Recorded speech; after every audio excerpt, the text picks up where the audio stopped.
We love a high-functioning smart home, but some setups eventually become more trouble than they're worth. Here are 10 home assistants you should avoid at all costs, since without them, we can keep our smart living spaces sophisticated and stress-free.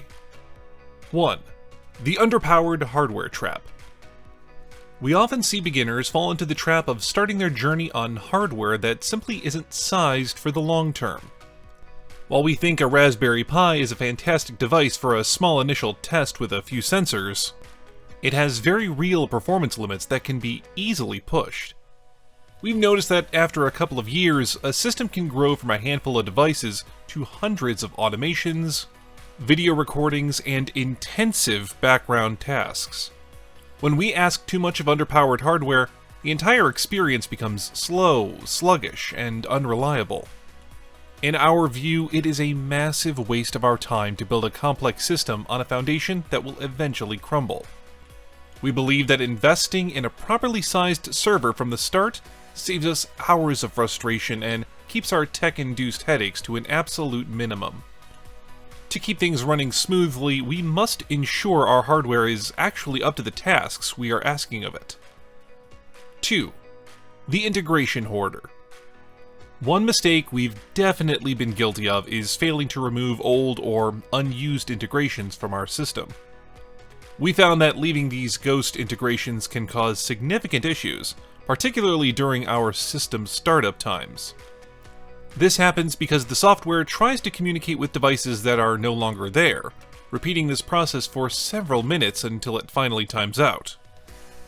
We find it incredibly frustrating to wait for a system to boot up when the delay is entirely self-inflicted by a cluttered configuration. By checking our logs and startup times, we can easily identify which components are struggling and get them removed to speed everything up.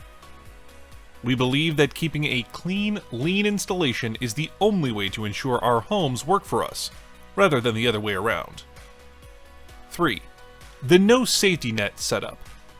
We're still shocked by how many people either don't take backups frequently, or simply don't take them at all. We often think that nothing bad will happen to us, but trust us, it definitely does. A setup without a frequent backup strategy is a disaster waiting to happen, whether it's caused by a hardware failure or a corrupted update. Backups are essential for us to be able to restore our homes to a point in time when everything was working properly. We feel there is no excuse for this risk because it is so easy to automate the process using tools like Google Drive or cloud services.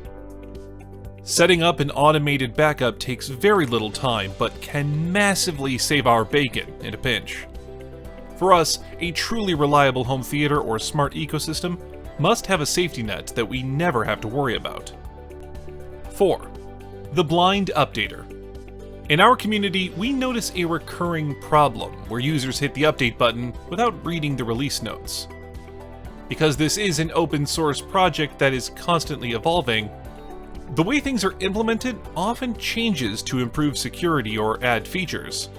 These breaking changes are listed well in advance, but if we don't read them, our entire setup might suddenly stop working.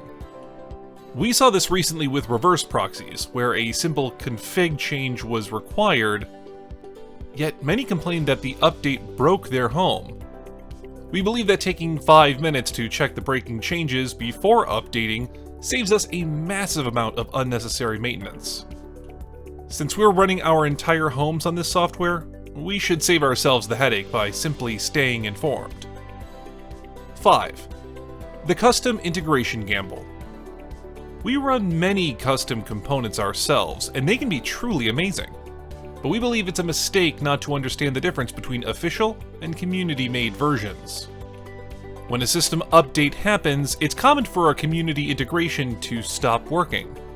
We see people blaming the core developers when, in reality, they need to contact the specific community maintainers. We aren't saying you shouldn't use them, but we feel it's vital to be aware of who is responsible for each part of our system. This distinction helps us know exactly where to go for a bug report, so we can get things back on track quickly. We believe that a refined smart home requires us to be deliberate about what we install and who we trust to maintain it. 6. The nameless chaos. When we first start, we might not give much thought to how we name our devices, using simple terms like Light 1. However, we have found that once we gather more and more devices, a lack of a naming scheme makes things confusing very quickly. Suddenly, we don't know if living room light is the main fixture or the lamp in the corner. This applies to everything from automations to scripts and entities. In our experience, changing these names later is a nightmare because we have to update every reference in our scripts and automations. We believe that getting a solid naming foundation down right at the gate is the only way to keep our system from becoming an unmanageable mess. It's about building a foundation that stays functional as our home grows. 7. The Rube Goldberg automation. We often find ourselves and others trying to overcomplicate our automations just because the software is so powerful. We get tricked into thinking everything needs to be a long, complicated script with dozens of triggers and conditions. In our opinion, it often pays to take a step back and look for a simpler way to achieve the same result. Even the lead developers admit to being guilty of this over-engineering. We believe that things don't always need to be complex to be effective. Keeping things simple makes our system easier to troubleshoot and more reliable in our daily lives. If an automation doesn't simplify our routine, then it isn't doing its job as a piece of sophisticated technology. 8. The open front door. In our view, there is really no excuse not to have two-factor authentication enabled. It can be done in a matter of seconds and provides a massive improvement in security, especially if our system is accessible from outside the house. We've noticed that once it's set up, we won't even notice it's there because the system keeps us signed in. Even if we only access our system via a VPN, we still believe it's worth turning on, given how little time it takes. We believe that securing our home is the foundation of a premium experience. We shouldn't have to worry about the security of our private data when it's so easy to fix. 9. The procrastinators build. Some might disagree, but we feel that leaving too long between updates is a mistake. While we think the platform is more stable now, waiting 6 or 8 months to update actually increases the risk. This is because we end up having to read through months of breaking changes all at once, and the likelihood of missing something is quite high. We believe a better strategy is to update every month or two, perhaps waiting a few days after release to ensure any initial bugs are squashed. For most of us, this is a much safer path that keeps our systems modern and secure.